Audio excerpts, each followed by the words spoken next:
Halo Sobat Sinaukui, apa kabar? Kali ini kita akan membahas materi hukum Newton 1, 2, dan 3, lengkap dengan penjelasan dan contoh soalnya.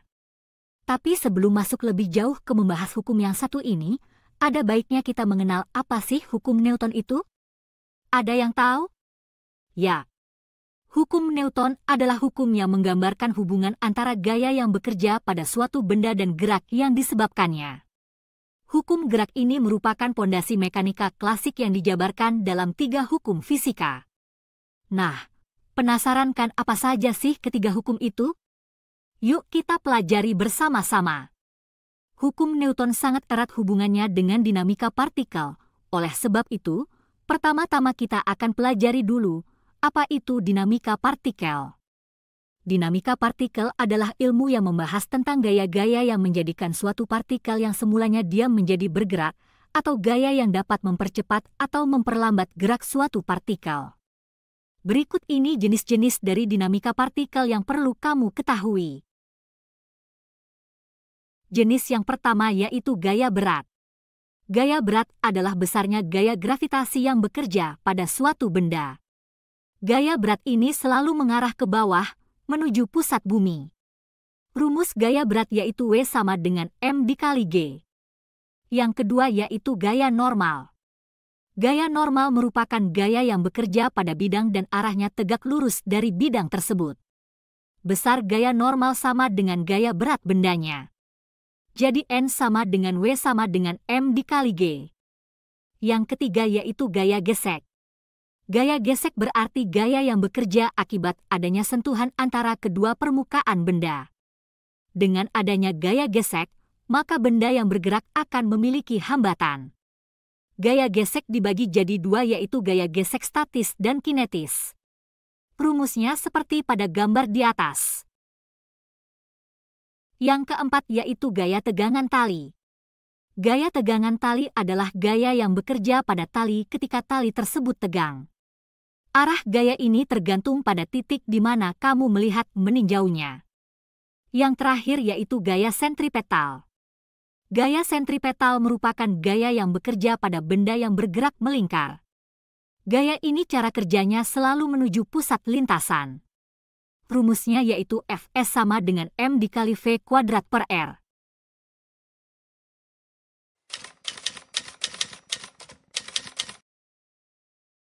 Ada 3 hukum Newton tentang gerak. Kita bahas mulai hukum 1 Newton. Hukum 1 Newton ini berkaitan dengan sifat kelembaman benda. Bunyi hukum Newton 1 yaitu, setiap benda akan mempertahankan keadaan diam atau bergerak lurus beraturan, kecuali ada gaya yang bekerja untuk mengubahnya. Jadi jika resultan gaya yang bekerja pada suatu benda bernilai 0, maka benda yang awalnya diam akan tetap diam. Ini juga berlaku untuk benda yang awalnya bergerak. Benda yang awalnya bergerak akan tetap bergerak dengan kecepatan konstan. Hukum Newton 1 dapat ditulis dalam persamaan sebagai berikut, sigma F sama dengan 0. Contoh penerapan hukum I Newton, yaitu pada saat kita sedang naik bus yang bergerak dengan kecepatan tetap, konstan. Tubuh kita ada pada posisi duduk nyaman. Namun, ketika supir bus mengerem mendadak, maka otomatis tubuh kita pada saat itu akan terdorong ke depan. Kenapa bisa kedorong ke depan? Hal ini terjadi karena pada awalnya bus bergerak dengan kecepatan konstan, atau percepatannya 0, dan tubuh kita sudah nyaman dengan keadaan tersebut. Namun, tiba-tiba bus mengerem atau memperlambat gerakannya secara mendadak, sehingga tubuh kita tidak siap dan terdorong ke depan karena mau mempertahankan geraknya ke depan. Hukum kedua Newton berkaitan dengan keadaan benda yang bergerak, di mana massa benda dan gaya yang diberikan pada benda tersebut diperhitungkan. Hukum ini juga menjelaskan bahwa ketika resultan gaya yang bekerja pada suatu benda nggak sama dengan 0, maka benda tersebut akan bergerak dengan suatu percepatan tertentu. Artinya, benda yang bergerak ini memiliki percepatan. Secara matematis, hukum 2 Newton dapat diruliskan sebagai berikut, sigma F sama dengan M dikali A. Contoh penerapan dari hukum kedua Newton ini adalah truk yang membawa beban dengan massa yang lebih besar akan semakin kecil percepatannya. Karena semakin besar massa benda, maka percepatan benda justru semakin kecil. Hukum ketiga Newton ini berkaitan dengan gaya aksi dan reaksi. Jadi setiap benda yang kita berikan gaya aksi, maka benda tersebut akan kembali memberikan gaya reaksi yang sama besar terhadap kita. Namun arahnya berlawanan. Hukum ketiga Newton dapat ditulis dengan persamaan F aksi sama dengan minus F reaksi. Contoh dari hukum ketiga Newton ini adalah pada saat kamu mendayung perahu. Sewaktu kamu menggerakkan dayung ke arah belakang, perahu yang kamu kendarai akan bergerak ke depan. Hal ini terjadi karena ada gaya aksi yang kita berikan melalui dayung. Kita mendayung adalah gaya aksi, sehingga perahu akan memberikan gaya reaksi yang sama besar tetapi arahnya berlawanan, yaitu dengan bergerak ke depan. Contoh lain dari hukum ketiga Newton yaitu gerak roket. Roket menyemburkan gas buang ke bawah agar dapat meluncur ke atas.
Sebuah gaya dikenakan pada benda bermassa 4 kg yang diam. Pada saat T sama dengan 3 sekon, benda telah berpindah sejauh 2,25 meter. Tentukan besarnya gaya tersebut. Jadi di sini diketahui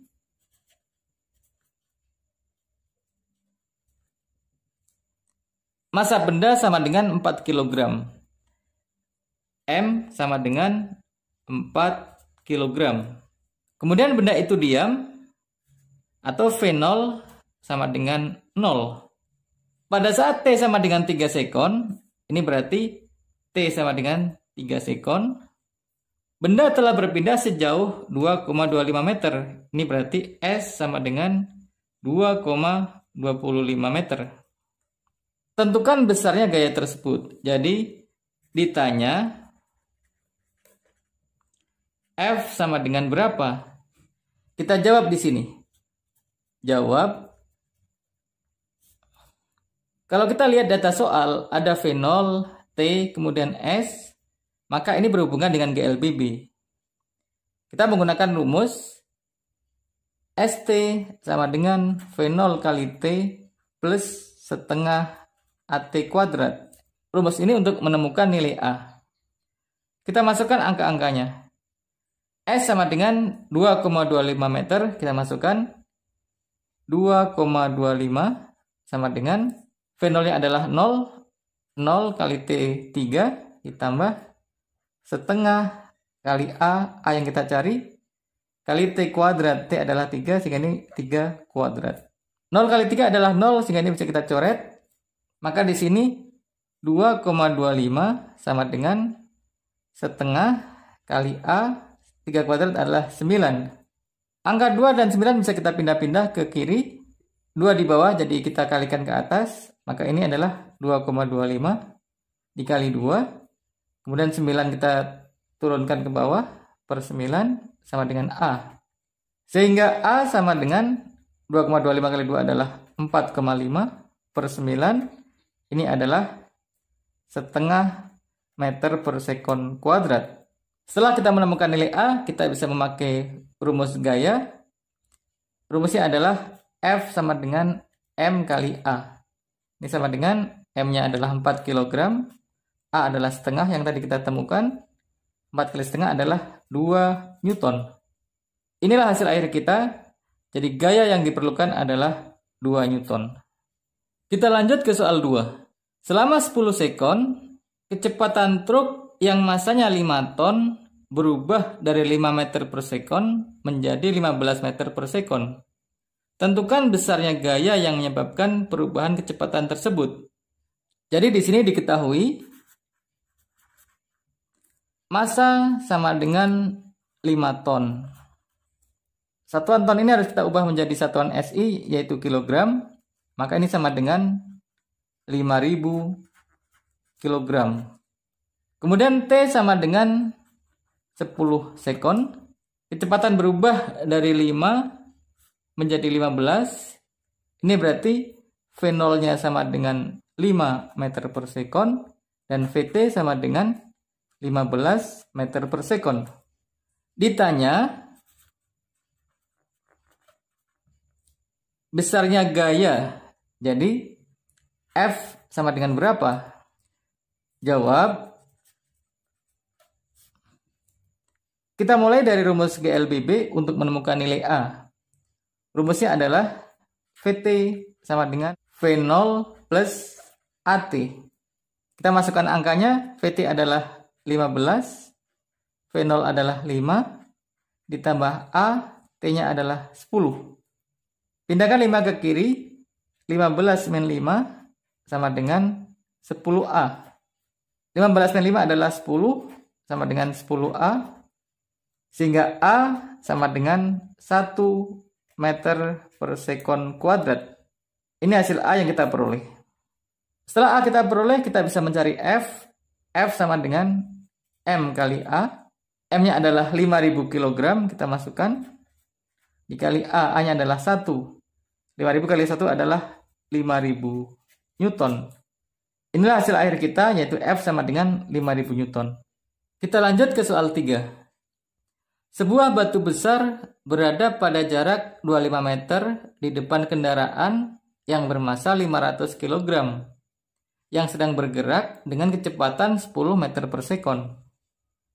Agar tepat berhenti sebelum mengenai batu tersebut, hitung besarnya gaya rem. Jadi di sini diketahui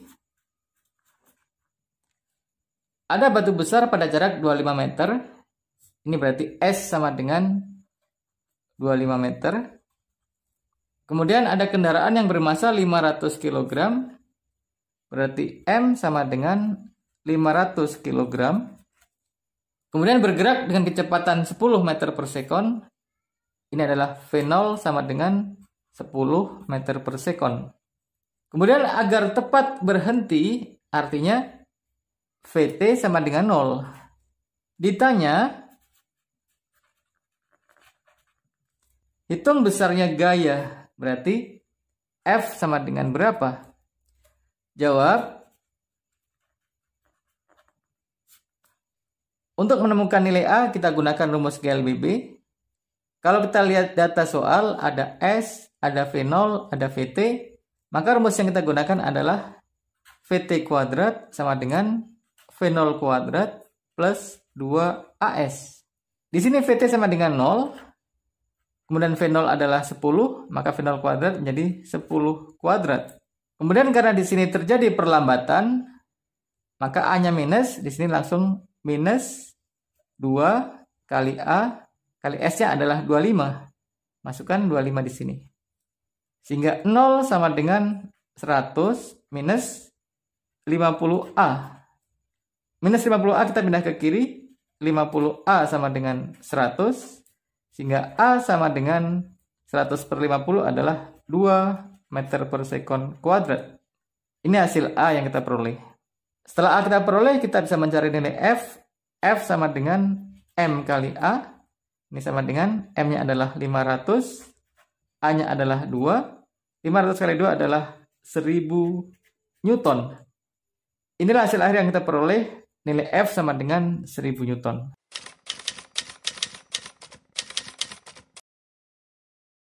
Langsung saja kita mulai dengan soal pertama. Sebuah benda terletak pada bidang miring seperti pada gambar. Ini gambarnya. Bila M sama dengan 6 kg, mu sama dengan 0,5, dan alfa sama dengan 37 derajat, maka hitung A gaya normal, B gaya gesek, dan C percepatan benda. Jadi di sini diketahui M sama dengan 6 kg. Kemudian mu sama dengan 0,5. Untuk menjawab soal ini, langkah pertama, gambar seluruh gaya.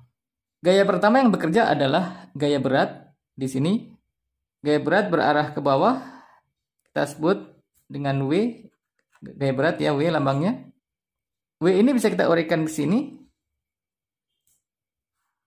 menjadi W cos 37, sudutnya 37. W juga bisa kita uraikan ke sini menjadi W sin 37.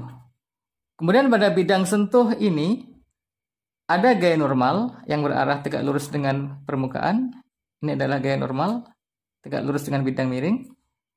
Di sini ada W sin 37 yang menarik benda ke arah bawah. Maka kemudian bekerja gaya gesek yang melawan. Jadi gaya gesek berarah ke atas. Kita gambarkan, ini ada gaya gesek berarah ke atas. Berlawanan dengan arah W sin 37. Kita akan menghitung berapa gaya normal. Jadi pertama adalah N berapa gaya normal. Kemudian kedua, berapa gaya gesek. Jadi B, kita akan mencari F sama dengan berapa. Kemudian yang C, berapa percepatan benda. Di sini C, kita akan mencari A sama dengan berapa. Kita mulai dengan A, kita akan mencari gaya normal. Kita lihat pada gambar, gaya normal berlawanan dengan W cos 37. Sehingga di sini N sama dengan W kali cos 37. W adalah M kali G kali cos 37. Kita masukkan angkanya, maka N sama dengan M adalah 6 kg, 6, kemudian G adalah 10. Kemudian cos 37 adalah 0,8. Sehingga ini sama dengan 48 Newton. Kemudian B, kita akan mencari gaya gesek. Gaya gesek atau F sama dengan mu kali N. Sama dengan mu adalah 0,5.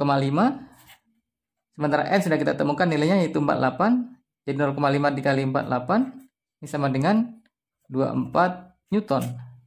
Ini gaya gesek, ini adalah gaya normal. Kemudian C, kita akan mencari percepatan. Untuk mencari percepatan kita gunakan rumus hukum Newton kedua, yaitu sigma F sama dengan M dikali A. Sigma F adalah jumlah resultan gaya. Kita lihat ada W sin 37 ke bawah. Kemudian ada F yang berarah ke atas. Sehingga sigma F adalah W sin 37 yang berarah ke bawah dikurangi F yang melawan ke atas sama dengan M kali A. Di sini W adalah M kali G, M-nya 6, G-nya 10.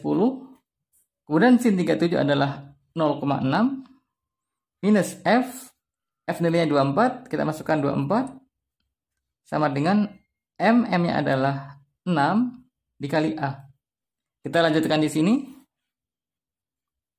6 kali 10 kali 0,6 adalah 36. Minus 24 sama dengan 6A. 36 minus 24 adalah 12. 12 sama dengan 6A. Sehingga A sama dengan 12 per 6 adalah 2 meter per sekon kuadrat. Kita lanjut ke soal 2. Sebuah benda terletak pada bidang miring seperti terlihat gambar. Ini gambarnya.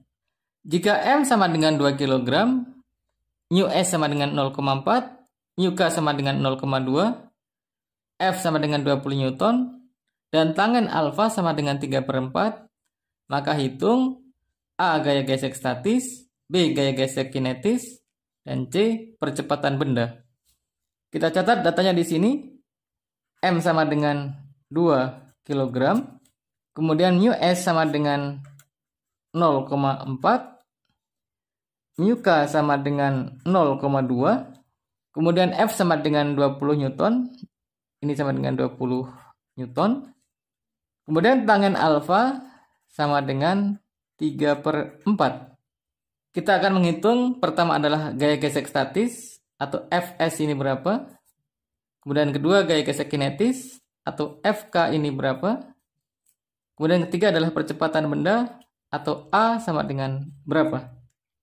Kita lihat di sini bahwa tangen alfa sama dengan 3/4. Kita tulis di sini. Tangen alfa sama dengan 3/4. Kalau kita gambar segitiganya, ini segitiga, ini alfa, maka tangen adalah depan per samping. Karena di sini tangen alfa sama dengan 3/4, maka nilai depan ini adalah 3 dan samping adalah 4. Kemudian berdasarkan Pythagoras, ini 3, ini 4, maka sisi miringnya adalah 5. Sehingga di sini sin alfa sama dengan depan per miring berarti 3/5 atau sama dengan 0,6. Kemudian cos alfa sama dengan samping per miring berarti 4/5 atau sama dengan 0,8. Sekarang kita lihat ke benda. Langkah pertama adalah gambar seluruh gaya yang bekerja pada benda. Di sini benda punya gaya berat, yaitu W yang berarah ke bawah. W kita uraikan ke sini. Ini adalah W cos alfa. W juga bisa kita uraikan ke sini. Ini adalah W sin alfa. Kemudian ada gaya normal yang bekerja pada bidang sentuh permukaan. Gaya normal berarah tegak lurus bidang miring. Ini adalah gaya normal. Yang menjadi pertanyaan pada soal ini adalah kemana arah gerak benda? Apakah bergerak ke atas sesuai arah F atau bergerak ke bawah sesuai arah W sin alfa? Untuk menjawab ini kita lihat dulu nilai dari W sin alfa. W sin alfa sama dengan W adalah M kali G kali sin alfa. M-nya adalah 2, G-nya 10, sin alfa adalah 0,6. Sama dengan 2 kali 10 kali 0,6 adalah 12 Newton. Perhatikan bahwa F sama dengan 20 Newton, sementara W sin alfa adalah 12 Newton. Maka F lebih besar dari W sin alfa. Sehingga arah gerak benda berarah ke atas. Ini arah gerak benda dengan percepatan A. Karena arah gerak benda berarah ke atas, maka gaya gesek melawan arah gerak benda, berarti gaya gesek berarah ke bawah. Di sini gaya gesek. F kecil ini adalah gaya gesek. Jadi semua gaya sudah kita gambar. Kita akan hitung masing-masing gaya ini. Kita mulai dengan gaya normal. Perhatikan gaya normal berarah ke atas ini berlawanan dengan W cos alfa. Sehingga N sama dengan W cos alfa. Ini sama dengan W adalah M kali G kali cos alfa. M adalah 2, G 10, cos alfa adalah 0,8, sehingga ini sama dengan 16 Newton. Setelah gaya normal kita ketahui nilainya, kita bisa mencari gaya gesek statis. Yang A, gaya gesek statis sama dengan mu S dikali N.